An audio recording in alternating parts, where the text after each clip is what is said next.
The hum of the jet engines hadn't yet faded into the background when she settled into her seat, the smooth leather of first class cradling her with a familiarity that never quite dulled. Flight 832 to Chicago was just another thread in the intricate tapestry of her life, a brief pause between courtrooms, conferences, and the weight of decisions that shape lives. She adjusted her charcoal blazer, its tailored lines accentuating her poised frame, and let her fingers brush the edge of a leather-bound notebook in her lap. Inside it were the final revisions for a speech she'd deliver tomorrow, a keynote on justice, equity, and the quiet power of standing firm. At 52, Judge Alicia Bennett carried herself with a grace that was both unassuming and unshakable, her silver-streaked hair swept into a neat bun that hinted at years of discipline. Her dark eyes, sharp yet warm, scanned the cabin briefly before settling on the seat pocket ahead. She was, in every sense, a woman who belonged, though not everyone would see it that way. The first-class cabin of the Boeing 737 buzzed with the low chatter of privileged businessmen tapping on laptops, a woman in a cashmere sweater flipping through a glossy magazine, a young tech bro in a hoodie scrolling X with a smirk. The air smelled faintly of coffee and the sharp tang of jet fuel that lingered from boarding. Outside, the tarmac shimmered under the late afternoon sun, ground crew darting between carts and cones as the plane prepared for departure. Alicia took a slow breath, her throat dry from a morning of back-to-back meetings in D.C. She hadn't had time to grab a water bottle at the terminal, a small oversight in a day packed with precision. Her hand reached up, almost instinctively, to press the call button above her seat. The soft ding cut through the cabin's hum, unnoticed by most but sharp enough to draw a glance from the man across the aisle, his pinstripe suit crisp, his eyes flicking up from his tablet before returning to it. She waited, her posture relaxed but attentive, her fingers resting lightly on the notebook. The speech inside was nearly complete, but she'd spent the morning tweaking a section on the ripple effects of small injustices, moments when dignity is denied not by laws but by choices. It was a topic she knew intimately, though she rarely spoke of it outside the courtroom. Her life, after all, was a testament to navigating spaces where she was often the only one who looked like her, a black woman in rooms built for others. She'd learned early that presence was a weapon, wielded not with noise but with stillness. And on this flight, in this moment, she had no reason to expect anything but routine courtesy. The curtain separating first class from the galley rustled, and a flight attendant emerged. Her name tag read Kristen, and at 45, she carried the polished efficiency of someone who'd worked the skies for decades. Her blonde ponytail was pulled tight, her uniform pressed to perfection, but her smile was a practiced curve that stopped short of her eyes. She approached Alicia's seat, her steps deliberate, and stopped just close enough to loom slightly over the armrest. There was no greeting, no, "How can I assist you?" Just a silence that felt heavier than it should. Kristen's arms crossed, her posture rigid, as if Alicia's call button had interrupted something far more important. Alicia met her gaze unfazed. "May I have a bottle of water, please?" Her voice was soft, measured, the kind of tone that invited cooperation without demanding it. Kristen's eyes narrowed, a flicker of something disdain, perhaps crossing her face. "We're not serving yet," she said, her voice sharp enough to slice through the cabin's low hum. Heads turned, a ripple of attention spreading from the front row to the back of first class. "You'll have to wait until we're airborne." Alicia tilted her head slightly, her expression unchanged. "I understand," she said, her words calm but deliberate. "It's just a bit dry in here. If it's not too much trouble, I'd appreciate it." "Ma'am," Kristen cut in, her voice louder now, the word laced with a condescension that made Alicia's jaw tighten imperceptibly. "I said you'll wait. We're still boarding. It's policy." The declaration landed like a gavel, final and unyielding. The businessman in the pinstripe suit shifted uncomfortably, his tablet now a shield. The woman in cashmere glanced up, then quickly down, her magazine suddenly fascinating. A young couple 2 rows back exchanged a look but said nothing. The cabin, for a moment, held its breath. Alicia's fingers curled slightly around the edge of her notebook, but her face remained a mask of composure. "I didn't mean to cause trouble," she said softly, her tone a quiet rebuke to Kristen's volume. The words were polite, but they carried a weight that lingered, a reminder that she wasn't the one escalating this. Kristen stood there a second longer, her arms still crossed, her stare locked on Alicia as if waiting for her to back down. When Alicia didn't, Kristen spun on her heel, her heels clicking sharply against the floor as she retreated to the galley. The curtain swished shut behind her, but the tension didn't dissipate. It hung in the air, thick and palpable, settling over the cabin like a fog delegates. Alicia felt its eyes, the judgments, the assumptions. She didn't look around, didn't acknowledge the glances now darting her way. She knew what they were thinking, what they were deciding about her in the silence. That she'd overstepped, that she'd been demanding, that she didn't belong in this seat, in this cabin, in this space. It wasn't new. It was as old as the laws she'd spent her career upholding, as old as the room she'd walked into where her presence was a surprise, a challenge, a disruption. But this wasn't a courtroom, and she wasn't here to argue. She was thirsty, and she'd asked for water. That was all. Yet Kristen had turned it into something else, something uglier, and the sting wasn't the refusal, it was the way it had been delivered, the way it had been designed to diminish her. Alicia's pulse quickened, not with anger but with the clarity that came from years of facing moments like this. She'd learned to measure her responses, to choose when to push and when to wait. This, she decided, was a moment to weigh but not to forget. She reached into her bag, a sleek leather tote that matched her blazer, and pulled out her phone. Her fingers moved with purpose, tapping out a message to her assistant, Lauren, a sharp, no-nonsense woman who'd been with her for a decade. Denied water in first class. No reason given. Felt targeted. Public and deliberate. Inform Michael. She reread the message, her thumb hovering over the send button. Michael Harper, the CEO of the airline, wasn't just a name in her contacts. He was a friend, someone who'd sat at her dining table, who'd called her for advice when his company faced ethical dilemmas. He'd listen and he'd act. She pressed send, the soft whoosh of the message a quiet declaration that this wasn't over. Alicia slipped the phone back into her bag and returned to her notebook, flipping it open to the page she'd been revising. Her handwriting, precise and elegant, filled the margins, each word a piece of the speech she delivered to a room of lawyers, judges, and activists. Dignity isn't a privilege, it's a right. And when it's denied, even in the smallest ways, it erodes the foundation of justice. The irony wasn't lost on her. She traced a line with her pen, underlining it slowly, her mind replaying Kristen's tone, the way her eyes had sized her up, the way she'd stood over her like a gatekeeper. It wasn't about the water. It was about the assumption that Alicia didn't belong, that her request was an imposition, that her presence in first class was somehow a mistake. The cabin stirred as the last passengers boarded, their footsteps muffled by the carpet. A mother with a toddler settled into a seat near the back, her voice a soft murmur as she soothed the child. A man in a tailored navy suit, his cufflinks glinting, stowed his briefcase and nodded at Kristen as she passed, her smile returning for him, warm, professional, effortless. Alicia watched it all, her eyes steady but her mind sharp. Kristen moved through the cabin with ease, greeting a tech executive with a laugh, helping an older woman adjust her carry-on. She didn't glance at Alicia, didn't acknowledge the exchange that had just unfolded. It was as if Alicia had been erased, her request reduced to a footnote in Kristen's day. In the galley behind the curtain, Kristen leaned against the counter, her arms crossed again, her breath escaping in a short huff. Sarah, the younger flight attendant, was organizing beverage trays, her movements quick and practiced. At 28, Sarah was still new enough to care about getting things right, still green enough to notice the undercurrents Kristen seemed oblivious to. "Everything okay?" Sarah asked, her eyes on the stack of plastic cups. Kristen shrugged, her lips curling into a half-smirk. "Some people think they're royalty. That woman in 1A demanding water like she's running the show." Sarah paused, her hands stilling. "Was she rude?" "No, but you can tell." Kristen's voice dropped, conspiratorial.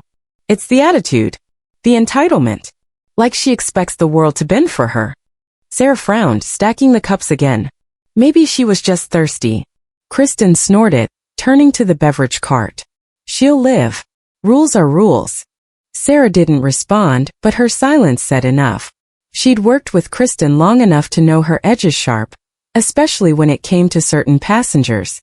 Kristen had a reputation among the crew. Efficient, reliable, but quick to judge, quick to draw lines. Sarah had seen it before. The way Kristen's smile tightened when certain faces appeared in first class. The way her tone shifted when she thought someone didn't fit. It wasn't overt, not always, but it was there. A current running beneath her polished exterior. Back in her seat, Alicia's phone buzzed softly in her bag. She retrieved it, her movements deliberate, and glanced at the screen. A reply from Lauren. "Got it.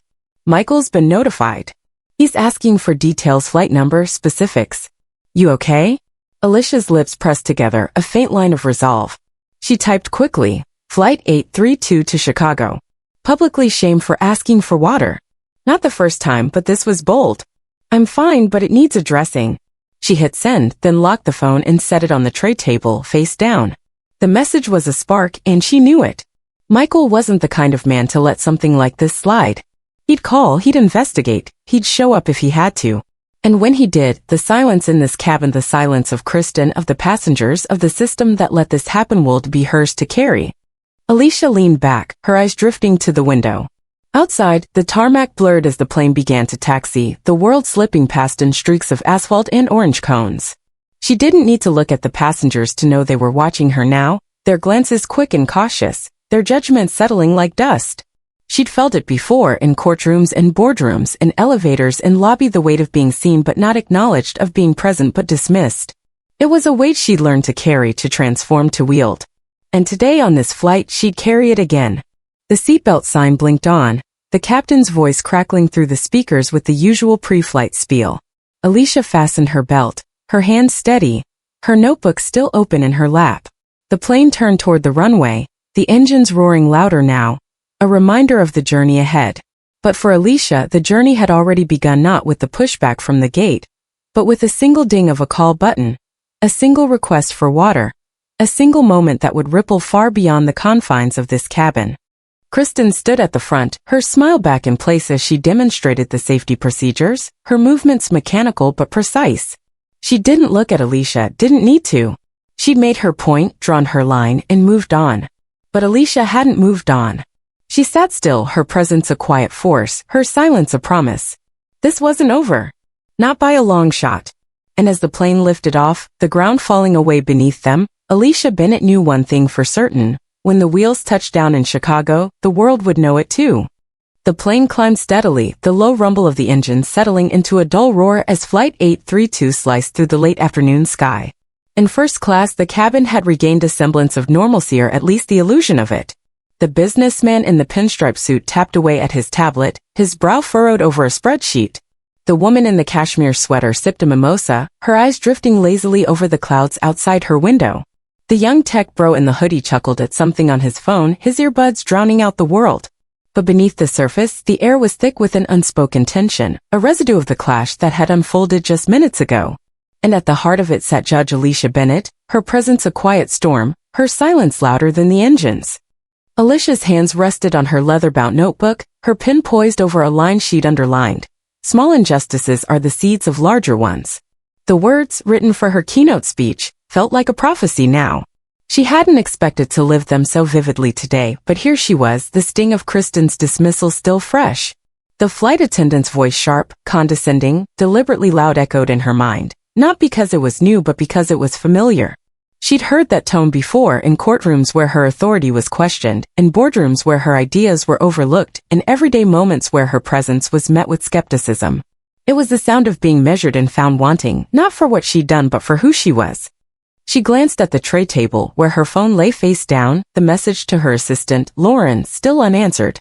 Alicia knew Lauren would move fast, relaying the incident to Michael Harper, the airline CEO. Michael was a man of action, not platitudes. He'd once told her, over coffee at her DC townhouse, that he admired her ability to cut through noise with clarity. "You don't shout, Alicia," he'd said. "You just make people listen." She wondered now if he'd hear this the same way, if he'd see the weight of what had happened, not just to her but to the principle of fairness she'd spent her life defending. The cabin lights dimmed slightly as the plane reached cruising altitude, the seatbelt sign still glowing amber. Alicia's throat was still dry, the dryness a small but persistent reminder of the request that had sparked this. She could wait, for the drink service would wait, because she refused to give Kristen the satisfaction of another confrontation. But waiting didn't mean forgetting. She flipped a page in her notebook, her pen moving slowly, circling a phrase, "Dignity is not negotiable." The words grounded her, a tether to the woman she'd fought to become a federal judge, a civil rights advocate, a black woman who'd carved her place in spaces that hadn't been built for her. This moment, this flight, was just another test, and Alicia Bennett didn't fail tests. Across the aisle, the businessman glanced at her again, his eyes lingering a fraction too long before darting back to his screen. Alicia noticed but didn't acknowledge it. She'd felt those glances her whole life, the ones that sized her up, that questioned her right to be here. First class wasn't just a seat. It was a statement, a declaration of worth in a world quick to assign value based on appearances. She'd paid for this seat, just as she'd earned every title, every accolade, every inch of respect. Yet Kristen had looked at her and seen something else, someone less. Alicia's jaw tightened, but her face remained a mask of calm. She wouldn't give anyone the satisfaction of seeing her rattled. In the galley behind the heavy blue curtain, Kristen was a different kind of storm. She stood with her hands on her hips, her blonde ponytail swinging as she vented to Sarah, the younger flight attendant, who was now arranging bottles on the beverage cart. The galley was a cramped cocoon of stainless steel and plastic, the air tinged with the faint scent of instant coffee and cleaning solution. Kristen's voice was low but sharp, her words clipped with an edge that hadn't been there during the safety demo. She thinks she can just snap her fingers and get whatever she wants, Kristen said, her eyes flashing. That woman in 1A acting like she's the queen of the cabin. Water, now. Please. She mimicked Alicia's tone, twisting it into something demanding and titled. Sarah looked up, her hands pausing over a stack of napkins.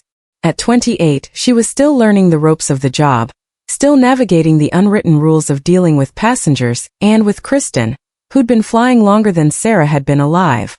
Was she rude? Sarah asked, her tone cautious but curious. Kristen snorted, grabbing a bottle of sparkling water and setting it down with a thud. Not rude exactly. But you know the type. They sit there, all prim and proper, expecting the world to bow down. I've seen it a million times. They think first class makes them special. Sarah frowned, folding a napkin with more care than necessary. I mean, she is in first class. Maybe she was just thirsty. Kristen's eyes narrowed, her lips curling into a smirk. Thirsty or not, there's a process. Boarding's chaos enough without people making demands before we're even off the ground. She'll get her water when everyone else does. Sarah didn't respond, but her silence was telling. She'd worked with Kristen on a dozen flights, and she'd seen this before, the way Kristen's demeanor shifted with certain passengers, the ones who didn't fit her mental image of who belonged in first class. It wasn't always blatant, but it was there. A tightening of her smile, a clipped edge to her words. Sarah had grown up in a diverse Chicago suburb, where she'd learned early that fairness wasn't universal. She joined the airline hoping to see the world, not to police it, but moments like this made her wonder if she was complicit in something she didn't fully understand. Kristen, oblivious to Sarah's unease, turned to the cart, rearranging bottles with quick, jerky movements. You'll see, she said almost to herself. People like her always push. They want special treatment, and when you don't give it, they make a scene. Sarah bit her lip, then ventured, maybe it's not about special treatment. Maybe she just didn't expect to be yelled at. Kristen froze, her hand on a can of soda. I didn't yell, she said, her voice low and defensive. I was firm. There's a difference. Sarah nodded, but her eyes said she wasn't convinced. She turned back to the cart, her movements slower now, her mind replaying the scene in the cabin. She hadn't been close enough to hear every word, but she'd seen the way Kristen had stood over Alicia, the way her voice had carried, the way the cabin had gone quiet. It hadn't felt like firm. It had felt like something else, something personal. Back in first class, Alicia's phone buzzed softly against the tray table. She picked it up, her movements deliberate, and unlocked the screen. A message from Lauren. Michael's on it. He's pissed. Wants flight number and details. You sure you're okay? Alicia's lips curved slightly. Not quite a smile but a flicker of resolve. Lauren's loyalty was fierce, her efficiency unmatched. If Michael was already involved, things were moving faster than she'd expected. She typed a reply, her fingers steady. Flight 832 to Chicago. Publicly shamed for asking for water. Not the first time, but this was bold. I'm fine, but it needs addressing. Tell Michael I'm staying calm for now. She hit send, then set the phone down, her eyes drifting to the window. The clouds outside were a soft, endless white, their edges glowing gold in the fading light. It was a view she'd seen 100 times, a reminder of how small the world could feel from 30,000 feet. But up here in this metal tube hurtling through the sky, the smallest moments could carry the weight of the world below. She thought of her speech, of the line she'd written about the ripple effects of dismissal. When you deny someone's humanity, you don't just hurt them, you teach others it's okay to do the same. Kristen's refusal wasn't just about water. It was a lesson broadcast to every passenger in earshot that some people deserved less. And the passengers, with their averted eyes and silent complicity, had learned it well. The cabin stirred as a new passenger, a man in his late 30s with a tailored navy suit and a Rolex glinting on his wrist, stood to retrieve something from the overhead bin. He moved with the confidence of someone used to being noticed, his cufflinks catching the light as he reached up. Kristen appeared almost instantly, her smile warm and genuine now, a stark contrast to the icy edge she'd shown Alicia. "Need a hand, sir?" Kristen asked, her voice smooth as silk. The man flashed a grin. "Just grabbing my charger." "Thanks though." "No trouble at all," Kristen said, lingering a moment to adjust the bag in the bin. "Let me know if you need anything else." Alicia watched the exchange, her expression unreadable. The ease of it, the warmth, the effortless courtesy, it was everything she hadn't been offered. She wasn't surprised, but that didn't make it easier. She'd seen this dance before. The way certain faces unlocked kindness while others were met with barriers. It was a pattern as old as the skies they were flying through, and it was one she'd spent her career dismantling. Her fingers tightened around her pen, but she didn't write. She observed, cataloging every detail, the way Kristen's shoulders relaxed with the man, the way her laugh came easily, the way she didn't once glance at Alicia's row. The man in the navy suit sat back down, plugging in his phone and glancing at Alicia briefly. Their eyes met, and for a moment, he seemed to hesitate, as if he wanted to say something. But then he looked away, his attention returning to his screen. Alicia didn't react, but she noted a flicker of awareness, the choice to stay silent. It was a choice she'd seen too many times, the kind that let moments like this fester, that let small injustices grow into larger ones. She wondered what he'd seen when Kristen had snapped at her, what he'd decided about her in that split second. Did he think she'd been demanding? Did he think she deserved it? Or did he simply not care enough to question it? In the galley, Kristen's mood had shifted slightly, the edge of her frustration softening as she prepared for the drink service. She pulled out a tray of glassware, her movements brisk but less angry now. Sarah watched her, still uneasy but unsure how to broach it. "You think she'll complain?" Sarah asked, her voice low. Kristen shrugged, setting a bottle of wine on the cart. "Let her. People like that always do. They make a fuss and nothing comes of it. I follow protocol." Sarah didn't respond, but her frown deepened. She'd heard Kristen dismiss complaints before, brushing them off as passenger drama. But this felt different. The woman in 1A hadn't raised her voice, hadn't made a scene. She'd stayed calm, almost too calm, and that was what unnerved Sarah. People who stayed calm in moments like that usually had a plan and the means to follow through. The captain's voice crackled over the intercom, breaking the galley's tension. "Ladies and gentlemen, we've reached our cruising altitude of 35,000 feet. The seatbelt sign remains on due to some expected turbulence, but we'll begin our beverage service shortly. Thank you for flying with us." Alicia glanced at the seatbelt sign, then back at her notebook. The mention of turbulence felt fitting, a metaphor for the storm brewing in her mind. She wasn't angry, not yet. Anger was too easy, too fleeting. What she felt was something deeper, a resolve that had been forged in years of facing moments like this. She thought of her mother, a schoolteacher who'd taught her to stand tall, even when the world tried to shrink her. "They'll try to make you invisible, Alicia," she'd said. "Don't let them. Be seen." Alicia had taken that lesson to heart, carrying it through law school, through her clerkships, through her rise to the federal bench. And now on this flight she'd carry it again. Her phone buzzed again, the vibration sharp against the tray table. She picked it up, expecting another message from Lauren. Instead it was Michael himself. "Alicia, I'm on this. What happened? Flight number, details. I'm not letting this slide." Her breath caught, not from surprise but from the weight of his words. Michael wasn't one for empty promises. If he was reaching out directly, he was already moving pieces, already setting the stage for something bigger. She typed a reply, her words precise. "Flight 832 to Chicago. Denied water, publicly humiliated. Not the first time, but this was deliberate. I'm fine, but it's not about might, it's about the principle. Handle it." She hit send, then locked the phone and set it down, her eyes drifting back to the window. The clouds were thicker now, their edges less defined, a reminder that clarity often came after the storm. She didn't know what Michael would do, but she knew it wouldn't be small. He'd show up in person or through action, and when he did, the cabin's silence, the passengers' averted eyes, Kristen's dismissive tone, the system that let it happen would be exposed.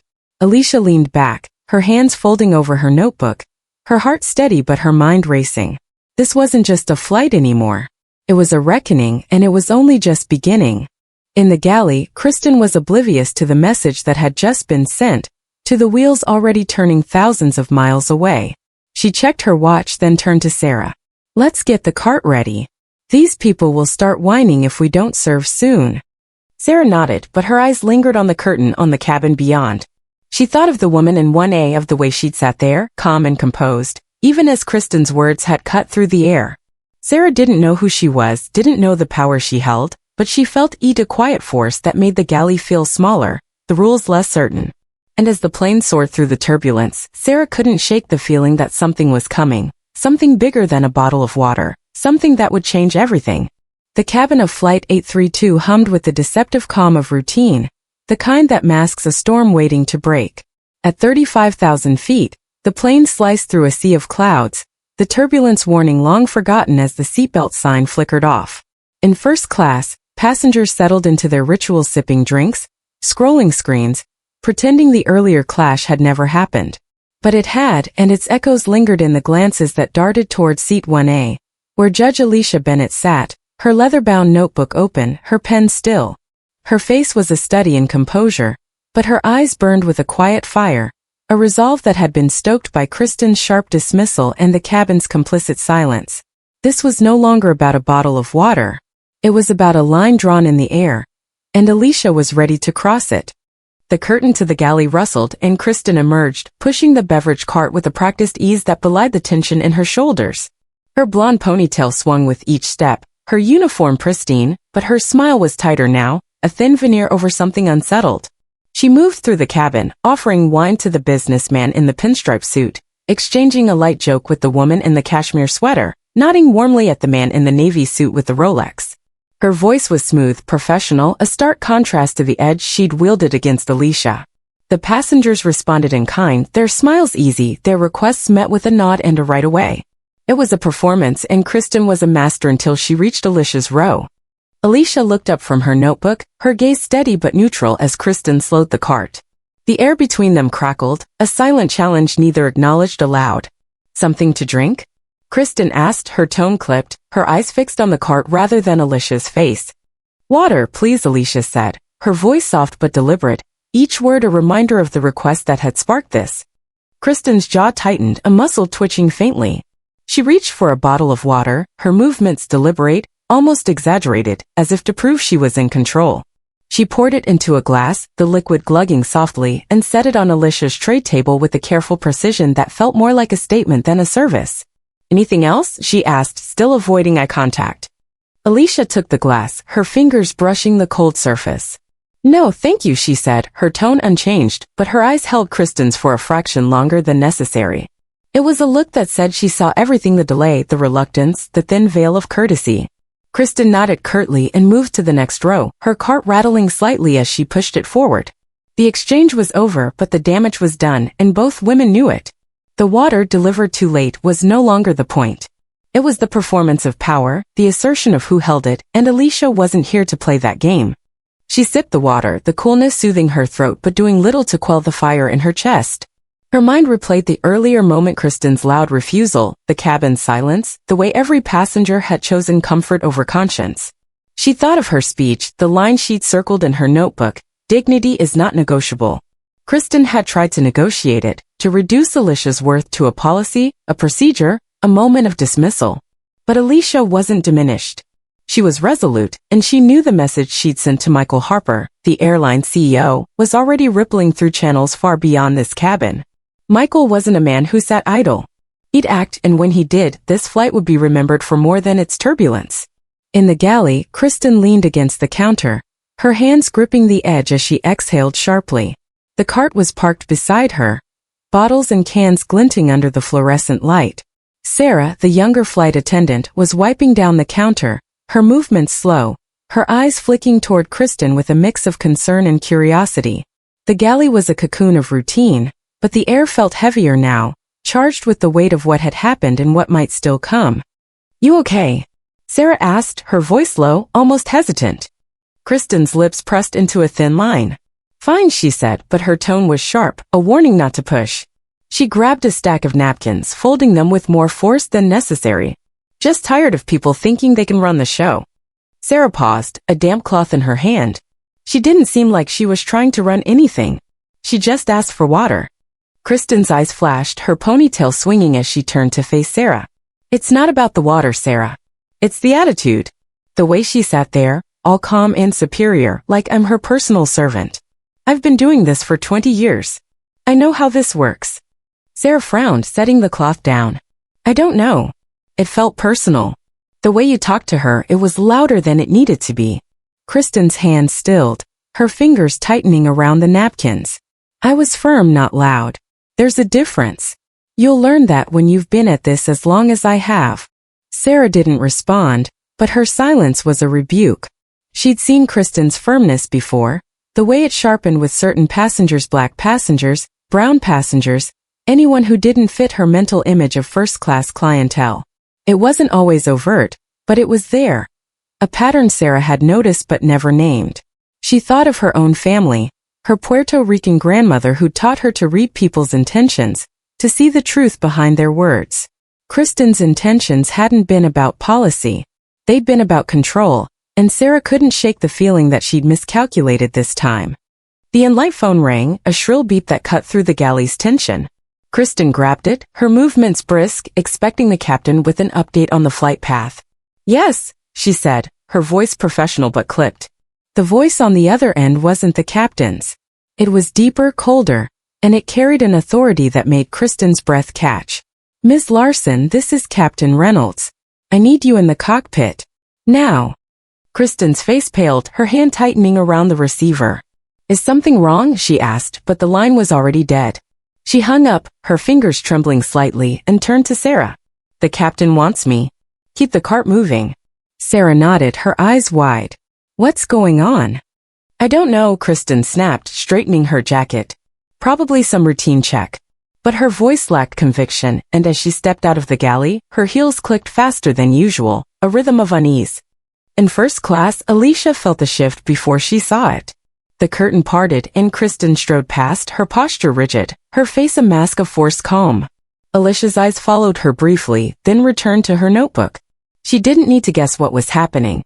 Michael's message had been clear, he was on this, and he wasn't letting it slide. She sipped her water again, the glass cold against her palm, and waited. Patience was her strength, a weapon she'd honed over decades of navigating systems that tested her resolve. Whatever was coming, she'd be ready. In the cockpit, the door clicked shut behind Kristen, sealing her in a space that felt smaller than it should. Captain Reynolds, a grizzled veteran with 25 years in the air, sat in the left seat, his expression unreadable. Beside him, the co-pilot monitored the controls, his focus on the instruments. A secure video screen was mounted on the panel, its display active, and on it was a man in a charcoal suit, his face sharp and unyielding. Michael Harper, CEO of the airline, stared directly at Kristen, his eyes cutting through the distance like a blade.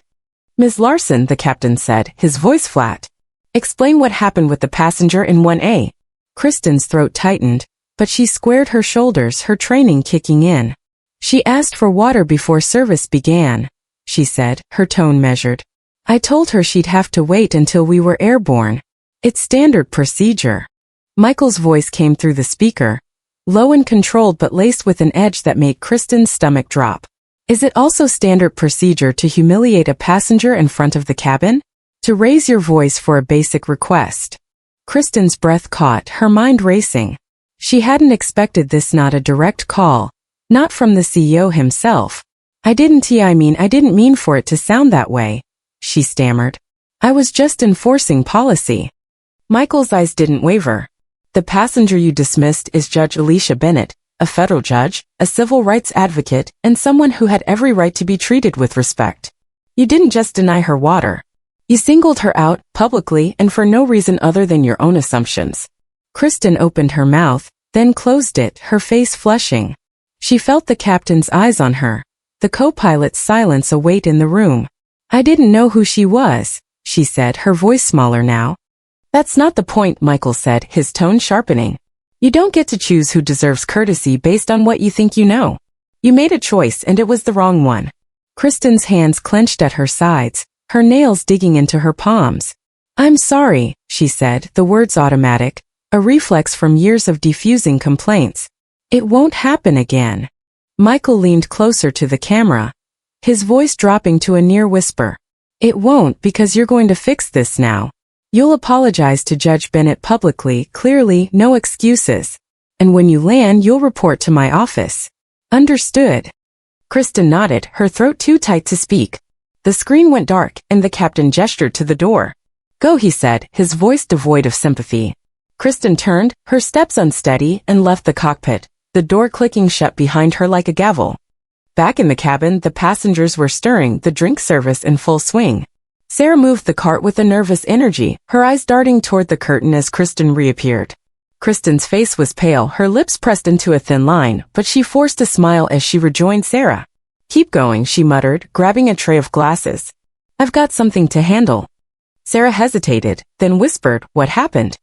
Later, Kristen snapped, her voice low. She straightened her jacket, her hands trembling slightly, and stepped into the aisle, her eyes scanning the cabin. The passengers were oblivious, their attention on their drinks, their screens, their small worlds.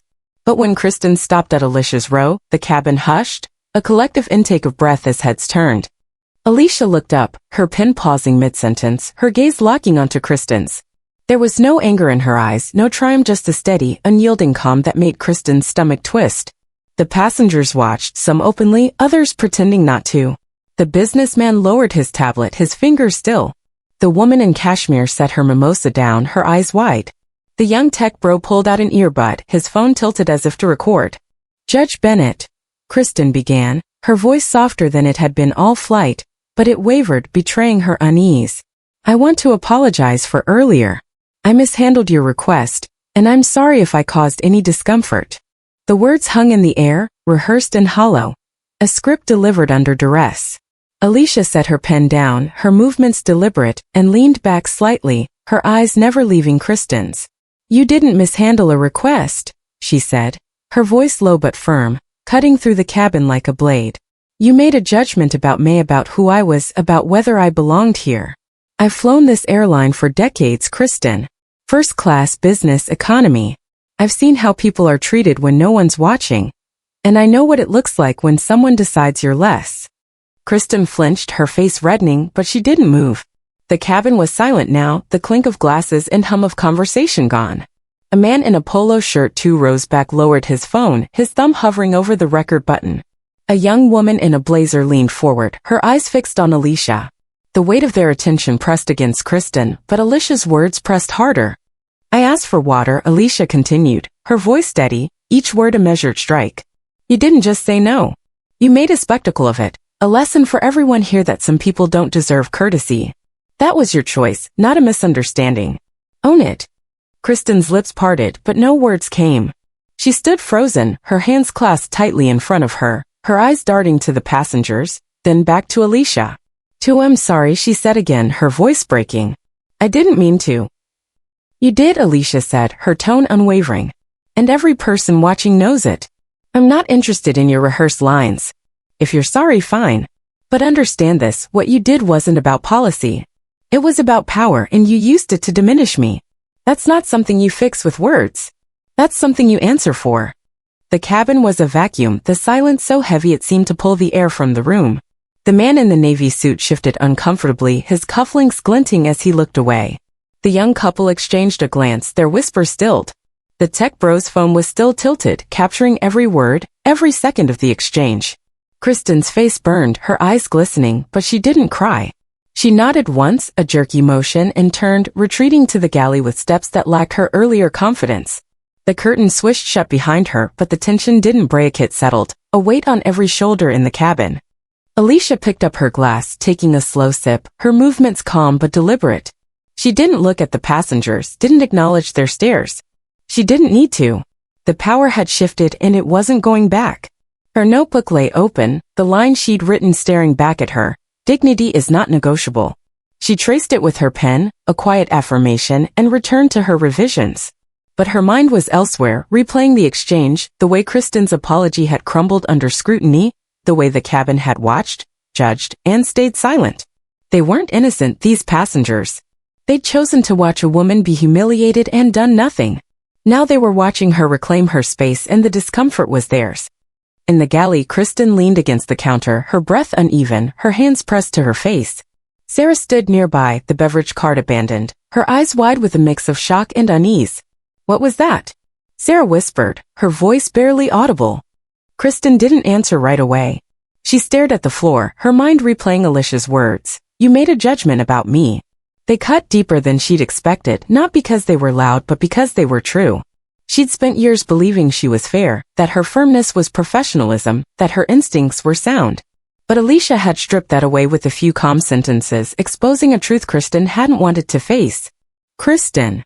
Sarah pressed, stepping closer. "What did the captain want?" Kristen's hands dropped, her face pale but composed. "It was Harper," she said, her voice hollow. "The CEO. He called me in.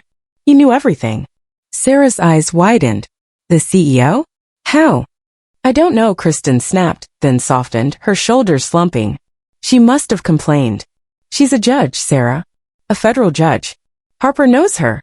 Sarah's mouth opened then closed. "You didn't know that," she said almost to herself. "It doesn't matter," Kristen said, but her voice lacked conviction. "He wants me to report to his office when we land. This isn't over."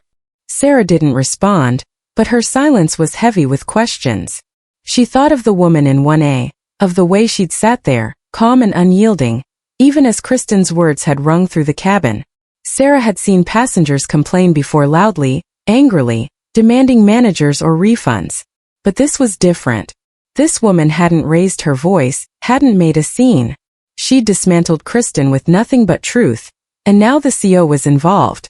Sarah's stomach twisted, a mix of awe and dread. She didn't know what was coming, but she knew it would be big. Back in first class, the passengers were stirring, their whispers breaking the silence. The businessman resumed typing, but his glances toward Alicia were more frequent now, tinged with curiosity. The woman in cashmere leaned toward her neighbor, murmuring something about that judge. The tech bro posted a clip of the exchange on X, the caption reading, "Flight drama. Flight attendant just got owned." Flight 832 The video was shaky, but Alicia's voice came through clear, each word a testament to her strength. It was already gaining traction, likes and retweets piling up as the plane soared toward Chicago. Alicia felt the shift in the cabin, the way the air had changed. She didn't look at the passengers, didn't need their validation. But she felt their eyes, their guilt, their unease. They'd watched her be dismissed, and now they were watching her stand. The apology had come, but it wasn't enough, not for her. Not for the principle she'd fought for her entire career. She thought of her mother's words. Be seen. She'd been seen today, not just by Kristen but by every soul in this cabin, and the weight of that visibility was a power she wielded with precision. Her phone buzzed softly, a new message from Michael. "Thank you for the details. I've spoken to the captain. You'll hear from me before you land. Stay strong." Alicia locked the screen, her lips curving faintly. Michael was moving, and when he moved things changed. She leaned back, her hands folding over her notebook, her heart steady but her mind alight. The storm had broken, and the skies were far from clear. The descent of Flight 832 into Chicago was marked by a deceptive stillness, the kind that precedes a reckoning. The plane tilted gently, slicing through a blanket of clouds as the city's skyline emerged in the distance, its skyscrapers glinting under the fading light of a late April afternoon. Inside the first-class cabin, the passengers sat upright, their movements stiff, their conversations muted. The clink of glasses and hum of small talk had vanished, replaced by a tension that clung to every seat, every glance, every unspoken thought. The confrontation between Judge Alicia Bennett and Kristen, the flight attendant, had cracked the cabin's veneer of indifference, and now, as the wheels prepared to touch down, the weight of that moment pressed harder than the altitude. Alicia sat in seat 1A, her leather-bound notebook closed, her hands folded calmly in her lap. The glass of water, delivered too late and with too little grace, sat empty on her tray table, a silent testament to the clash that had unfolded. Her charcoal blazer was still crisp, her silver-streaked bun undisturbed, but her eyes carried a fire that hadn't dimmed. She felt the passengers' stares, some covert, Some blatant, but she didn't acknowledge them. She didn't need to. The power had shifted when Kristen's hollow apology crumbled under her measured words. And now, with the plane nearing the ground, Alicia knew the next chapter was coming. Her phone, tucked in her bag, had buzzed minutes ago with a final message from Michael Harper, the airline CEO. "We're at gate 12. I'll be there when the doors open. You'll exit first. Press is outside. Stay steady." The words were a promise, not just of action but of accountability, and Alicia was ready to see it through. The cabin lights brightened as the captain's voice crackled over the intercom. "Ladies and gentlemen, we've begun our final descent into Chicago O'Hare. The local time is 4:32 p.m. Please ensure your seatbelts are fastened, tray tables stowed, and seats upright. Cabin crew, prepare for landing." The announcement was routine, but it landed like a signal, a cue that the flight's drama was far from over. Alicia fastened her seatbelt, her movements deliberate, and adjusted her glasses. Outside, the city grew closer, its grid of streets and rivers a reminder of the world waiting below, a world that would soon know what had happened at 35,000 feet. In the galley, Kristen stood frozen, her hands gripping the edge of the counter, her blonde ponytail slightly askew from the day's strain. The beverage cart was stowed, the trays cleared, but her mind was a storm of dread and denial. She hadn't returned to first class since her forced apology, hadn't dared to face the passengers' eyes or Alicia's unyielding calm. The call from Michael Harper, delivered through the cockpit's video screen, had shaken her to her core. The CEO himself, not a manager, not a supervisor, but the man at the top, had ordered her to apologize and report to his office upon landing. It wasn't a warning, it was a summons, and Kristen knew it could end her career. Sarah, the younger flight attendant, stood nearby, her arms crossed, her face a mix of sympathy and unease. "You okay?" she asked, her voice barely above a whisper. Kristen didn't look at her. "Do I look okay?" she snapped, then softened, her shoulders slumping. "Harper's meeting the flight. In person. This isn't some HR slap on the wrist, Sarah. This is bad." Sarah's eyes widened. "The CEO's coming? Here? For her?" Kristen nodded, her lips pressed into a thin line. "She's a federal judge. Harper knows her. I didn't know who she was, but it doesn't matter now." Sarah hesitated, then said, "You could have just given her the water."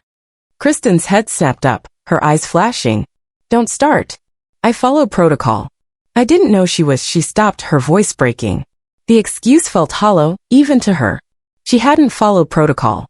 She'd followed instinct, an instinct that had sized Alicia up and decided she didn't belong. And now that instinct was unraveling everything she'd built in 20 years of flying. The seatbelt sign dinged, a sharp reminder of the landing ahead. Kristen straightened her jacket, her hands trembling, and forced herself to focus. "Just keep the cabin in check," she told Sarah. "I need to get through this." Sarah nodded, but her eyes lingered on Kristen, a question unspoken. How did it come to this? She thought of the woman in 1A, of the way she'd sat there, calm and composed, even as Kristen's words had cut through the cabin. Sarah had seen passengers lose their tempers, demand refunds, threaten lawsuits. But this woman hadn't done any of that. She'd responded with a quiet power that had shifted the entire cabin, and now the CEO was waiting at the gate. Sarah's stomach twisted, a mix of awe and apprehension. Whatever happened next, it would be seismic. In first class, the passengers were restless, their glances toward Alicia more frequent now, tinged with curiosity, guilt, and something else, fear, perhaps, that their silence had implicated them. The businessman in the pinstripe suit had abandoned his tablet, his fingers tapping nervously against the armrest. The woman in cashmere clutched her purse, her eyes flicking between Alicia and the galley curtain. The young tech bro, his phone still in hand, was scrolling through X, where his video of Alicia's confrontation with Kristen had racked up thousands of views. The hashtag Flight 832 Justice was trending, with comments pouring in. "This judge is a legend. Airline's gonna regret this. Why didn't anyone speak up?" The cabin was a microcosm of the storm brewing online, and Alicia, at its center, was a calm eye amidst the chaos. She felt the plane's descent, the subtle shift in pressure, the faint tilt as the wings adjusted. Her mind was sharp, cataloging every detail: the passengers' unease, Kristen's absence, the weight of Michael's promise. She thought of her speech, the line she'd underlined. "Small injustices are the seeds of larger ones." This moment was a seed, planted in the cabin's silence, watered by Kristen's bias, and now ready to sprout into something bigger. She wasn't here for revenge. She was here for justice, not just for herself but for every person who'd been dismissed, diminished, or erased in a moment like this. Her mother's words echoed, "Be seen." She was seen now and she wouldn't look away. The plane touched down with a soft jolt, the wheels rumbling against the runway, the brakes creaking as the aircraft slowed. No one clapped, no one cheered. The only sound was the whine of the engines winding down, a backdrop to the cabin's heavy silence. The captain's voice returned, "Ladies and gentlemen, welcome to Chicago O'Hare. The local time is 4:46 p.m. Please remain seated until the seatbelt sign is turned off. Thank you for flying with us." Alicia unbuckled her seatbelt, her movement smooth, and adjusted her blazer. She slipped her notebook into her leather tote, her hand steady, her expression unreadable. The passengers watched, some openly now, their eyes tracing her every move. She was no longer just a woman in first class. She was a force, a federal judge who'd turned a moment of dismissal into a stand for dignity, and they knew it.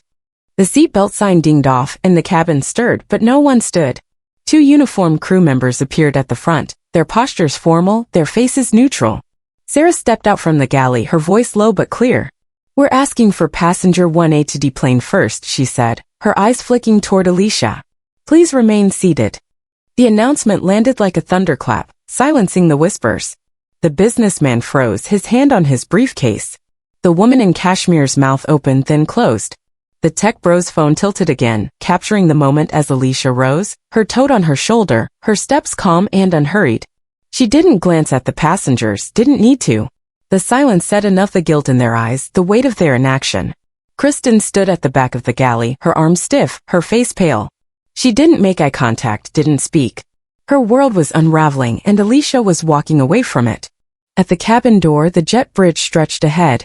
A narrow corridor lined with security officers, their uniforms crisp, their postures alert. The air was cooler here, tinged with the faint smell of jet fuel and polished metal. At the end of the bridge stood Michael Harper, tall and imposing in a charcoal suit, his hands folded, his face a mask of resolve. Behind him a black sedan idled, its driver waiting. A cluster of reporters hovered nearby, their cameras flashing, their voices a low buzz of anticipation. Airport staff kept them at a distance, but the lenses were trained on the jet bridge, ready to capture the moment. Alicia stepped onto the bridge, her heels clicking softly against the floor. The security officers parted, creating a clear path, and Michael stepped forward, his expression softening as he extended a hand. "Alicia," he said, his voice warm but firm. "I'm sorry. This shouldn't have happened." She shook his hand, her grip steady, her eyes meeting his. "Thank you, Michael," she said. "But it's not about me. It's about the next person who sits in that seat." He nodded, a flicker of admiration in his eyes. "I know. We're reviewing every complaint from the last 3 years. New training starts next month, mandatory. No exceptions." And she's done. Alicia didn't smile, but her gaze softened. "Good. Make it mean something." Michael gestured toward the private lounge beside the gate, a glass-walled sanctuary reserved for VIPs. "Let's talk inside," he said. "The press is hungry, but this isn't their story yet." She followed him, her steps unhurried, her presence commanding even in silence. The reporters strained for a shot, their questions shouted but unanswered. "Judge Bennett, what happened on the flight? Is the airline apologizing?" Alicia didn't look at them. She didn't need headlines to make her point. The truth was already spreading, carried by the passengers' phones, by the video now viral on X, by the whispers that would soon become roars.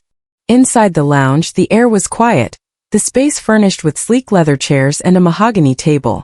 A small press team waited, not to interview Alicia but to document what came next. Michael had made it clear. This wasn't about damage control. It was about accountability, public and unyielding. He'd implemented new principles after past incidents, too many wrongs swept under the rug, too many apologies hidden behind closed doors. Not this time.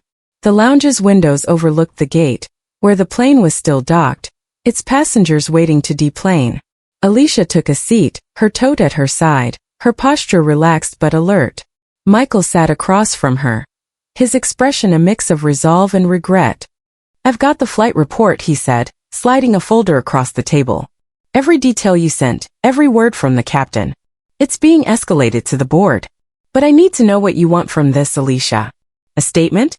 A public apology? Name it. She shook her head, her voice calm but firm. Let the silence speak, Michael. They'll remember more that way.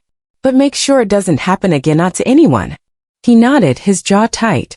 It won't. I'm launching a passenger equity division. We're not just fixing this flight. We're fixing the culture. Alicia's eyes held his, a silent acknowledgement. She didn't need promises. She needed progress, and Michael was a man who delivered. She stood, adjusting her blazer, and glanced at the window. The reporters were still there, their cameras flashing, but her focus was elsewhere in the plane, on the passengers, on Kristen, who was about to face her own reckoning. Back on the aircraft, the cabin was a cauldron of whispers and glances. The passengers, still seated, exchanged hushed words, their eyes darting toward the galley where Kristen remained. The Tech Bros video had spread further, now with tens of thousands of views, the hashtag Judge Bennett trending alongside Flight 832 Justice. Comments flooded in. This is why I hate flying. She ate that flight attendant alive. Airlines need to do better. The cabin was no longer just a spacey, it was a stage, and the world was watching. Sarah stood at the front, her hands clasped, her face pale. She'd overheard the captain's latest message relayed through the crew system. Priority deplaning for 1A complete. CEO Harper at gate. Security to escort Ms. Larson. The words had hit like a punch, and Sarah's eyes flicked toward the galley where Kristen was still hidden. She wanted to say something, to check on her, but the weight of the moment held her back. Kristen wasn't just her colleague, she was a warning, a reminder of what happened when instincts went unchecked. The cabin door opened again, and a man in an airport operations uniform stepped inside, accompanied by a security officer and a senior manager. His voice was professional, neutral, but it carried an authority that silenced the cabin. Ms. Larson, he said, his eyes on the galley. We need you to step off the aircraft. Mr. Harper has requested a formal debrief. The passengers stiffened, some leaning forward, others pulling out phones to record. Kristen emerged from the galley, her face ashen, her hands smoothing her uniform in a futile attempt at composure. Her heels clicked louder than ever as she walked down the aisle, her eyes fixed straight ahead. She passed Sarah, who stood frozen, her expression unreadable. The passengers watched, their whispers growing bolder. She's done for. Did you see the judge's face? This is wild. Kristen's shoulders were rigid, her jaw tight, but her steps faltered as she reached the door, the weight of every stare pressing against her. On the jet bridge, the security officer flanked her, the manager leading the way. The reporters caught a glimpse, their cameras flashing as Kristen stepped into view, her face pale but composed. She expected a quiet room, a private talk, maybe a written warning. Instead, she was led straight to the lounge where Michael Harper waited, his presence a wall she couldn't scale. Alicia sat beside him, her posture calm, her eyes steady. Kristen's steps slowed, her breath catching as she realized the gravity of the moment. Ms. Larson, Michael said, his voice cold but controlled. Take a seat. Kristen obeyed, her hands folding tightly in her lap, her eyes darting between Michael and Alicia. The press team stood at the back, their cameras rolling, their presence a reminder that this wasn't private. Michael reached into the folder and pulled out the flight report, his movements deliberate. You denied a basic courtesy, he said, his eyes locking onto hers. You escalated a simple request into public humiliation. And after being told who you were dealing with, you delivered an apology that failed to acknowledge what you'd done wrong. Kristen's throat tightened, her voice barely audible. I didn't know she was a judge. I was following. Don't, Michael interrupted, his hand raised. This isn't about her title. It's about your actions. You looked at a passenger and decided she wasn't worth respect.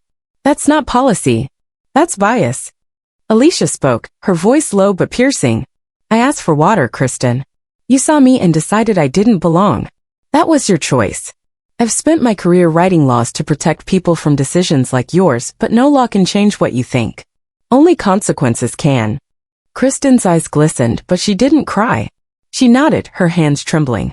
I'm sorry, she said, the words raw, unscripted. I didn't see you. Alicia's gaze didn't waver.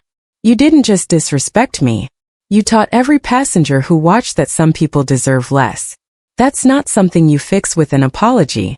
That's something you answer for. Michael leaned forward, his voice firm. You're suspended, effective immediately. The board will review your status. Leave your badge. Kristen slid her ID across the table, her fingers shaking, and stood, her shoulders tight. She walked out, the press team capturing every step, the cameras flashing like lightning. She was no longer just a flight attendant. She was a story, a cautionary tale, and the world was already writing its verdict. Alicia watched her go, her expression unchanged. She didn't feel triumph, didn't feel joy. She felt the weight of a moment that had been bigger than her, bigger than this flight.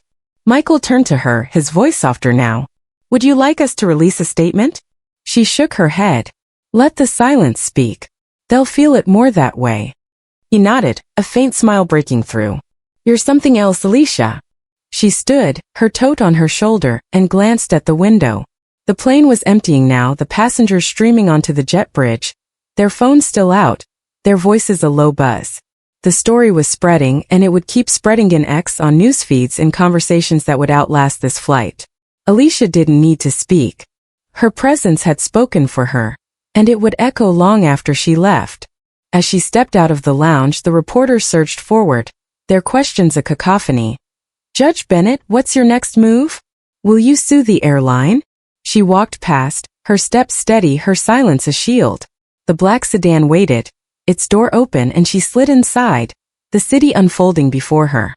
The flight was over, but the reckoning was just beginning. The sun had dipped below Chicago's skyline by the time Judge Alicia Bennett stepped out of the black sedan, the city's lights flickering to life like a constellation turned upside down. The air was crisp, carrying the faint hum of traffic and the distant wail of a siren. Her townhouse, a sleek brownstone in Hyde Park, stood quietly ahead, its windows glowing with the promise of solitude. Inside, she set her leather tote on the hall table, the weight of Flight 832 still clinging to her like the jet fuel scent that lingered on her blazer. The confrontation with Kristen, the tense walk down the jet bridge, the flashing cameras, and Michael Harper's resolute presence, all of it replayed in her mind. Not as a victory but as a moment that demanded more. She poured herself a cup of chamomile tea, the steam curling upward, and stood by the window watching the city pulse. The world was talking now, but Alicia wasn't ready to join the chorus. Her silence, she knew, would speak louder. By evening, the story of Flight 832 had erupted into a digital wildfire. On X, the hashtag Judge Bennett trended alongside Flight 832 Justice, with the tech bros' shaky video of Alicia's confrontation racking up millions of views. Clips of Kristen's faltering apology, captured by multiple passengers, circulated on news feeds, each frame dissecting the moment a federal judge had turned a flight attendant's bias into a public reckoning. Comments flooded in, a mix of outrage, admiration, and introspection. She didn't even raise her voice. That's power. Airlines need to train their people better. Why did everyone just sit there? Posts from passengers on the flight surfaced, some defending Kristen's protocol, others confessing their guilt for staying silent. One tweet, from a young woman in a blazer who'd watched it all, went viral. "I was on that flight. I didn't speak up when the flight attendant snapped at her. I'm ashamed. Judge Bennett deserved better." News outlets pounced, their headlines screaming across screens. Federal judge humiliated on flight. CEO intervenes. Airline faces backlash after first-class incident. Silence of passengers called out in viral flight drama. Cable news ran segments, pundits debating the implications: racial bias, corporate accountability, the role of bystanders. A CNN anchor replayed the video, pausing on Alicia's calm, piercing words. "You taught every passenger who watched that some people deserve less." That, the anchor said, is a line that will haunt this airline. Alicia's name was everywhere, her face a fixture on broadcasts, but she wasn't watching. She sat in her study, the TV off, her notebook open to the speech she'd deliver tomorrow. The world could talk. She had work to do. At the airline's headquarters, a glass-walled conference room buzzed with urgency. Michael Harper stood at the head of the table, his suit jacket off, his sleeves rolled, UPA man ready for battle. The board, a mix of executives in tailored suits and weary expressions, sat around him, their laptops open to flight reports, social media analytics, and a growing stack of customer complaints.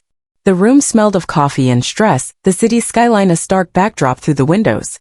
Michael's voice was steady but sharp, cutting through the room's tension like a blade. "This isn't a PR crisis," he said, his eyes scanning the faces before him. "It's a values crisis. Our policy says first class is first class, no judgments, no exceptions. But policies mean nothing when they're ignored by the people we trust to uphold them." He tapped a folder on the table, the flight report from 832. Judge Bennett wasn't just a passenger. She's a symbol of what we've failed to address: bias, dismissal, and a culture that lets it slide. An executive, a woman in her 50s with a sharp bob, raised a hand. Should we issue a public apology? Get ahead of the narrative. Michael shook his head, his jaw tight. Not yet. Apologies without action are just words. We've suspended 5 employees in the last 2 years for similar incidents, private complaints, internal warnings, no real change. That ends now. He slid a proposal across the table, its title bold, Passenger Equity and Conduct Oversight Division. We're building this to confront the culture, not protect the company. Investigators, behavioral analysts, external ethics consultants. They'll dig into pattern silent ones, the kind that don't make headlines but show up in how often certain passengers are questioned, delayed, or dismissed. The room was quiet, the executives exchanging glances. A younger man, the head of operations, spoke up. What about the press? They're camped outside. If we don't say something soon. Let them wait, Michael said. This isn't about saving face. It's about doing the work. Start with Kristen Larson. Her suspension is immediate, but the board needs to decide her status by tomorrow. And every employee from gate agents to pilots will face mandatory bias training, real scenarios, not checkboxes. We move fast or we lose more than our reputation. Across town, Kristen sat alone in her small apartment, the hum of the city muffled by her closed windows. Her uniform jacket hung on a chair, its creases a reminder of a career now in tatters. Her phone buzzed relentlessly, texts from coworkers, voicemails from reporters, notifications from X where her name was a punching bag. She didn't answer, didn't scroll. Her eyes were fixed on a blank notebook, a pen in her trembling hand. She'd started to write something, an apology, a defense, a plea, but the words wouldn't come. Every time she tried, Alicia's voice echoed. You taught every passenger who watched that some people deserve less. It hadn't been said with anger, but with a weight that crushed her excuses. Kristen had spent years believing she was fair, that her firmness was professionalism, that her instincts were sound. But Alicia had exposed the lie, not with a shout but with a mirror, forcing Kristen to see herself clearly. She thought of her first year as a flight attendant, the pride she'd felt wearing the uniform, the thrill of crossing oceans. She dealt with rude passengers, drunk ones, demanding ones, but none had ever made her feel this small. Alicia hadn't raised her voice, hadn't made a scene, and that was what hurt most. The quietness, the dignity, it left no room for Kristen to hide. She opened the notebook, her pen scratching against the page. Dear Judge Bennett, she wrote, then paused, her hand shaking. I failed you. Not because of a mistake, but because of a mindset I never questioned. The words felt raw, unpolished, but they were honest. She kept writing, the sentences spilling out like a confession. You didn't need me to serve you water. You needed me to see you and I didn't. I've lost my job, but what hurts more is knowing I lost my understanding of who I thought I was. She stopped, her eyes stinging, and set the pen down. The letter wasn't finished, but it was a step toward facing the truth she'd avoided for too long. In Hyde Park, Alicia's phone buzzed with a call from her assistant, Lauren, her voice urgent but warm. It's everywhere, Alicia. X, CNN, even local news. They're calling you a hero, a trailblazer. They want a statement, NBC, The Times, you name it. Alicia sipped her tea, her eyes on the city lights. Let them talk, she said. I didn't do this for headlines. Lauren hesitated, then said, I know, but it's bigger than you now. People are sharing their own stories, passengers who've been profiled, dismissed, ignored. You've started something. Alicia's lips curved faintly, not quite a smile. Good. That's what matters. But I'm not speaking yet. Let the silence sit with them. Let them feel it. Lauren laughed softly. You're impossible. Also, your speech tomorrow, law conference wants to live stream it. They're saying it's timely. Alicia set her cup down, her voice firm. Tell them no cameras. I'm there to speak, not perform. Got it, Lauren said. One more thing, Michael called. He's pushing the board for a full investigation into first-class service complaints. Wants to know if you'll consult on the new equity division. Alicia paused, her fingers tracing the edge of her notebook. I'll think about it, she said. Tell him to focus on the work, not me. She hung up, her mind drifting to the passengers on Flight 832, the ones who'd watched, who'd stayed silent, who were now grappling with their own discomfort. She didn't need their apologies, didn't need their guilt. She needed them to change, to question, to act the next time they saw someone dismissed. That was the real fallout, the one that would outlast the hashtags and headlines. The next morning, Alicia stood at a podium in a downtown Chicago legal center, the auditorium packed with lawyers, judges, law students, and a handful of airline reps who'd slipped in quietly. The room was modest, its chairs mismatched, but the air was heavy with anticipation. The topic, printed on the program, was simple: accountability in moments that don't look like history. Alicia wore a tailored navy suit, her silver hair gleaming under the lights, her presence commanding without effort. She didn't bring notes, didn't need them. The speech she prepared had been rewritten in her mind, shaped by the events of Flight 832. When I asked for water on that flight, she began, her voice steady. I didn't expect a problem. I wasn't looking to challenge anyone. I was thirsty. The room leaned in, every eye fixed on her. But the response I received told me something I've known my whole life. Even in a space I paid to be in, with credentials that fill a resume, dressed in a suit and carrying a federal ID, I could still be doubted, still be dismissed. She paused, letting the silence do its work. The worst part wasn't the refusal. It was how it was delivered, as if I didn't deserve the decency of a reason, as if I was an inconvenience for existing. I didn't raise my voice. I didn't demand attention. I sent a message to someone who listens, not because of his title, but because he understands that power doesn't always shout. Sometimes it waits. The audience was still, some nodding, others frozen. A young law student in the back scribbled furiously, her pen racing to capture every word. An older judge, his face weathered, leaned forward, his eyes reflecting a recognition of moments he'd witnessed or ignored. Alicia's voice grew firmer. The damage wasn't to me. I'm used to being underestimated.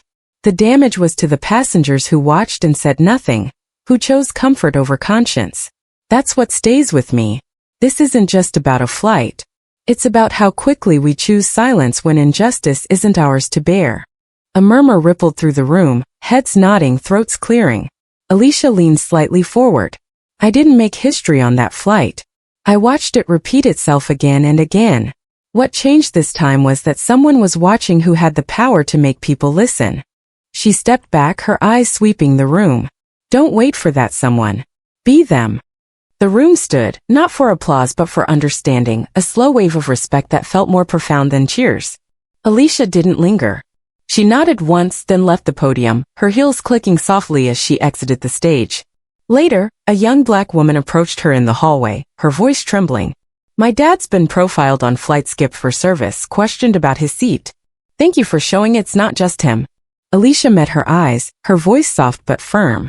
It's never just one of us. Keep showing up. They'll see you. Back at the airline headquarters, Michael convened another meeting, this time with his senior leadership team.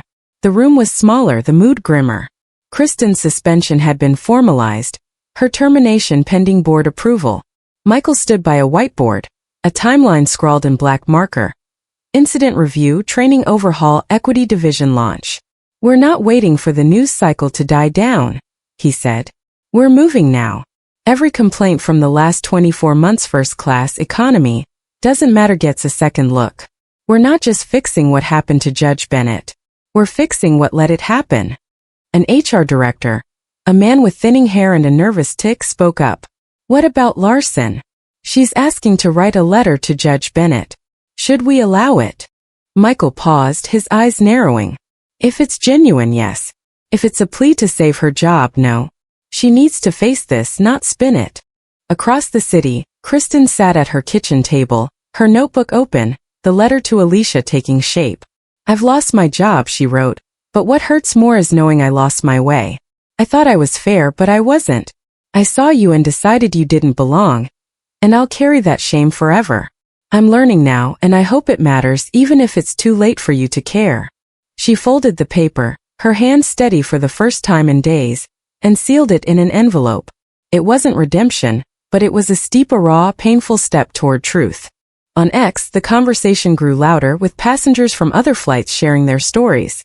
A black woman skipped for service, a Latino man questioned about his boarding pass, an Asian couple ignored during a delay.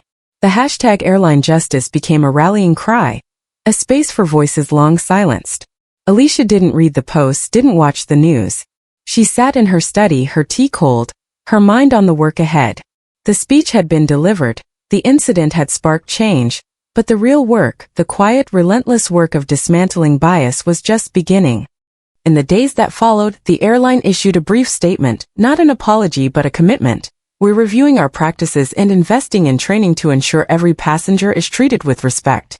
Actions will speak louder than words. Michael met with community leaders, including a civil rights group that praised Alicia's restraint and called for broader reforms. The board approved the equity division with a budget and timeline that signaled real intent. Kristen's letter was mailed, its arrival at Alicia's office still days away, but its weight was already felt in her resolve to change. Alicia returned to her courtroom, her docket filled with civil disputes and small claims. She moved through her cases with the same clarity and fairness that had earned her the robe, but something had shifted a sharper focus, a deeper commitment to seeing every person before her. She didn't speak of Flight 832, didn't need to. The world was speaking for her, and the echo of that moment wordless, powerful, undeniable was spreading, one conversation at a time. 6 months had passed since Flight 832 touched down in Chicago, and the world had moved on as it always did. The hashtags Judge Bennett and Flight 832 Justice had faded from X's trending lists, replaced by new scandals, new stories, new noise. News cycles churned, cameras turned elsewhere, and the viral video of Alicia Bennett's confrontation with Kristen Larson became just another clip in the endless scroll of the internet. But for those who'd felt the weight of that moment, those who'd sat in the cabin, watched the video, or carried similar stories in their own heart, the memory lingered, not as a headline but as a quiet, persistent call to change. And in the spaces where change took root, the legacy of Flight 832 was anything but fleeting. Alicia Bennett stood in the empty courtroom of Chicago's Federal District Court, the late afternoon sun streaming through high windows, casting golden bars across the polished wood benches. It was a rare moment of stillness, a pause between cases, and today marked her 25th year as a judge. No ceremonies had been planned, no speeches scheduled. She'd insisted on that. Instead, she'd asked to keep the courtroom open after hours, its silence a space to reflect. She sat in the gallery, not at the bench, her navy suit blending into the shadows, her hands resting lightly on a small, framed photo her assistant, Lauren, had given her that morning. The image, grainy but unmistakable, showed her stepping off the jet bridge of Flight 832, Michael Harper at her side, security officers in the background. Her face was calm, resolute, unapologetically herself.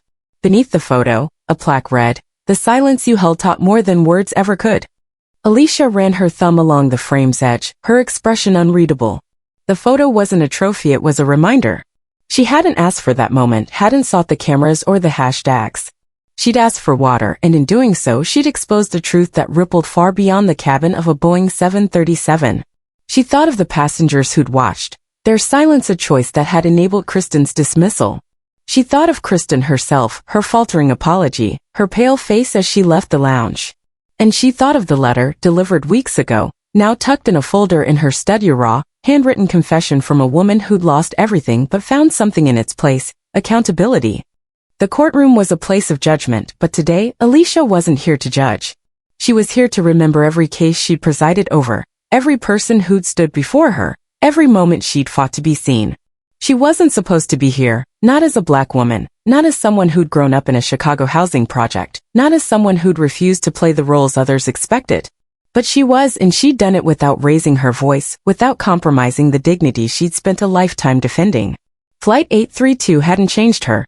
It had revealed her, and in doing so it had changed others. Across town at an airline training facility on the outskirts of Chicago, a group of new flight attendants sat in a modern classroom, its walls lined with posters of smiling crews and aircraft schematics. But one display stood out, a simple black poster with white text. "People don't remember what you served. They remember how you made them feel." Below it, a new training module had been integrated into the onboarding process. Case study, Flight 832. The facilitator, Carla Weaver, a former flight manager with a no-nonsense demeanor, stood at the front, her tablet casting a slideshow onto the screen. The first slide showed a name, Judge Alicia Bennett. "Some of you may know this story," Carla said, her voice steady. "It wasn't a headline for long, but it changed this company forever." The room grew still, the trainees young, diverse, eager, leaning forward. Carla clicked to the next slide. A summary of the incident. A request for water, a public refusal, a judge's calm stand, and a CEO's intervention. She described Kristen's actions, the passenger's silence, and Alicia's response, her words factual but weighted with purpose. "This," she said, pausing on a quote from Alicia, "it wasn't a misunderstanding. It was a choice. is what bias looks like when it's unchecked. And this, she clicked to an image of Kristen's resignation letter, is what accountability looks like when it arrives. A trainee, a young man with a buzz cut, raised his hand. Did Judge Bennett ever respond to the letter? Carla shook her head. She didn't need to. Her silence was her response, and it did more than any statement could. She didn't want apologies. She wanted change, and we're here to make sure it happens. The trainees nodded, some scribbling notes, others staring at the screen. The module wasn't just about rules, it was about judgment, about the assumptions they carried into the cabin, about the power they held to make someone feel seen or erased. Carla clicked to the final slide, a directive. Check yourself before you act. Ask why you're responding the way you are. The words lingered as the session ended. A reminder that Flight 832 wasn't just a case study, it was a shift in how the airline saw itself. At the airline's headquarters, the Passenger Equity and Conduct Oversight Division had taken shape under Michael Harper's relentless push. The department, staffed with investigators, behavioral analysts, and external consultants, wasn't just a response to Flight 832.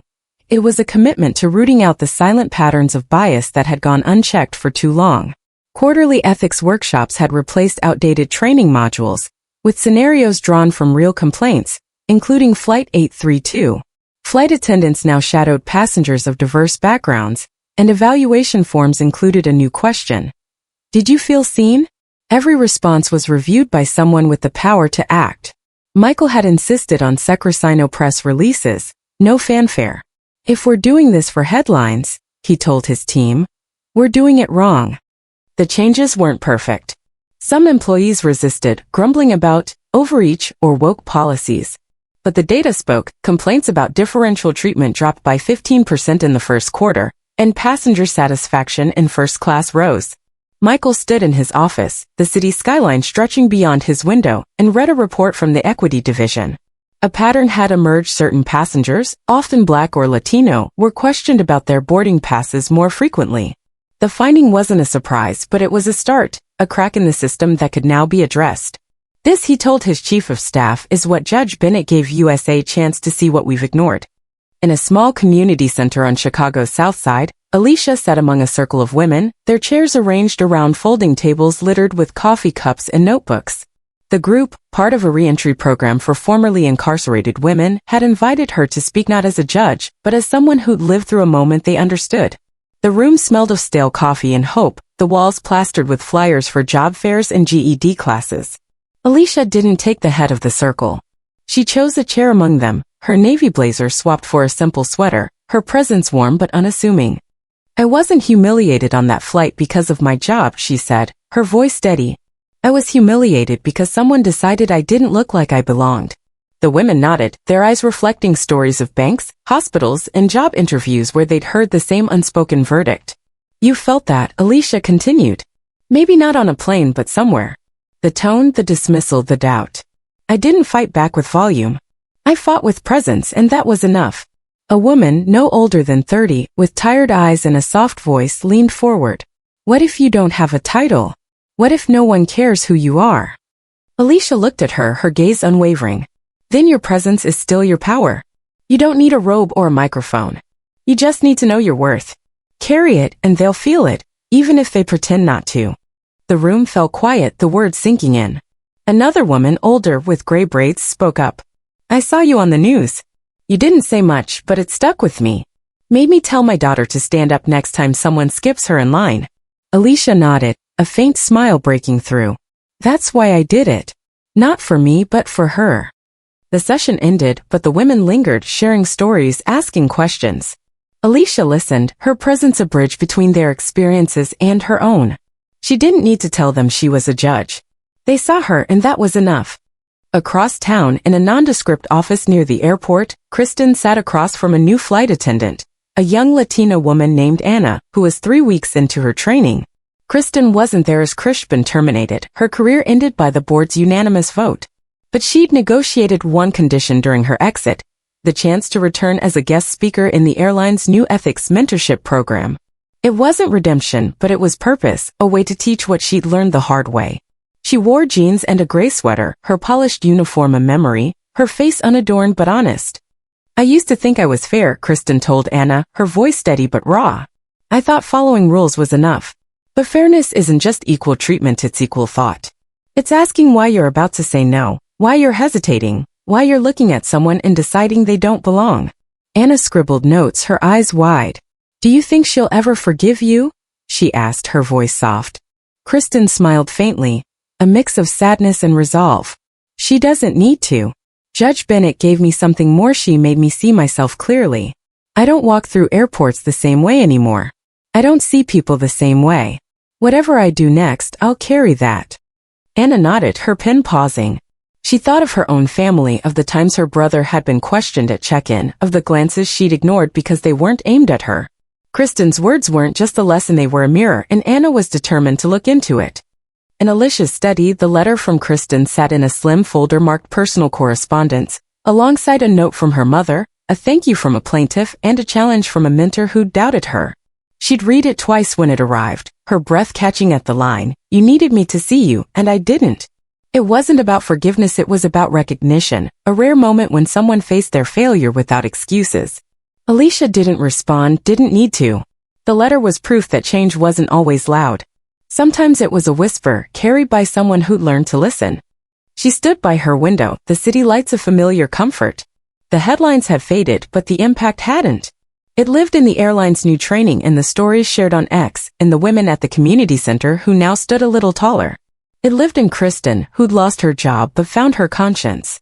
And it lived in the passengers of Flight 832, some of whom had written to her anonymously, through her office confessing their silence, promising to speak up next time. One from the young woman in the blazer read, "I was too scared to say anything, but you weren't. I won't be silent again." Alicia didn't keep the letters for validation. She kept them for truth, for the reminder that moments like Flight 832 weren't about her, they were about the ripples, the quiet shifts that changed how people saw each other. She returned to her courtroom, her cases a steady rhythm of disputes and resolutions. But she looked at every plaintiff, every defendant, a little longer now, ensuring she saw them fully. Trust, she believed, was the first casualty of bias, and she was determined to rebuild it, one ruling at a time. In a quiet coffee shop, Michael met with a civil rights leader, their table tucked in a corner, the hum of conversation a soft backdrop. Judge Bennett didn't want praise, he said, stirring his coffee. She wanted progress. We're delivering new division, new training, new accountability. But it's not enough. Not yet. The leader nodded, her eyes sharp. It's a start. Keep her name out of it. She'd want the work to speak, not her. Michael smiled, a rare moment of lightness. She's teaching us all, isn't she? The changes spread, not in headlines but in actions. A gate agent hesitated before questioning a passenger's boarding pass, remembering the Flight 832 module. A flight attendant offered a smile to a nervous flyer, checking her assumptions at the door. A passenger, inspired by a news segment, spoke up when a family was skipped for service. The ripples were small, but they were real, and they carried the weight of a moment that had refused to be forgotten. Alicia closed her notebook, the speech she'd delivered now a memory, its words woven into classrooms, training rooms, and conversations she'd never hear. She turned off the light, the courtroom falling into shadow, and stepped outside, the evening breeze cool against her skin. She didn't need to tell the world what happened on Flight 832. The world knew, and it was learning lowly, unevenly, but undeniably. The echo of that moment, wordless and powerful, was still traveling, one heart, one choice, one stand at a time. And Alicia Bennett, unshakable in who she was, walked forward not into a spotlight, but into a life where her silence had become a legacy, her presence a promise, and her dignity a lesson that would endure. All right, folks, let's take a moment to unpack the wild ride that was Flight 832 because, wow, if that wasn't a masterclass in turning a glass of water into a tidal wave of change, I don't know what is. Picture this, you're on a plane, minding your own business, maybe scrolling X for the latest cat meme, when Bama's showdown unfolds that's juicier than the end-light pretzels. Judge Alicia Bennett didn't just ask for H2O, she asked for respect, and when Kristen tried to serve her a side of shade instead, Alicia flipped the script with the kind of calm that makes hurricanes look chatty. Talk about a plot twist. So, what's the takeaway for us in 2025, where we're all dodging AI spam and arguing over who gets the armrest? It's this. Small moments matter. That time you didn't call out a coworker for cutting someone off in a meeting? Or when you stayed quiet while a cashier gave your friend the stink eye for no reason. Those are your Flight 832 moments, folks. You don't need a judge's robe to make a difference, just the guts to say, hey, that's not cool. And trust me, doing it with Alicia's level of chill is the ultimate power move. I mean, she stared down Bias like it was a bad Tinder date and walked away without breaking a sweat. Can we get a round of applause for that? Here's the real talk though, we're all passengers on this big messy flight called life, and we've got a choice: stay silent like the guy with the tablet, or be the one who stands up, even if it's just to say, can we not? It's not about being a hero, it's about being human. So, next time you see someone getting the short end of the stick, channel your inner Alicia. You might not get a viral video, but you'll get something better. A world that's a little less bumpy for everyone. Now I want to hear from you. Have you ever had a Flight 832 moment where you spoke up or wished you had? Drop it in the comments, we're all ears. And hey, don't let these stories fly by. Hit that subscribe button and ring the bell so you never miss the next tale of grit and grace. Because let's be honest, who needs light entertainment when you've got stories like this? Keep soaring, friends, and let's make sure everyone gets their water and their respect in time.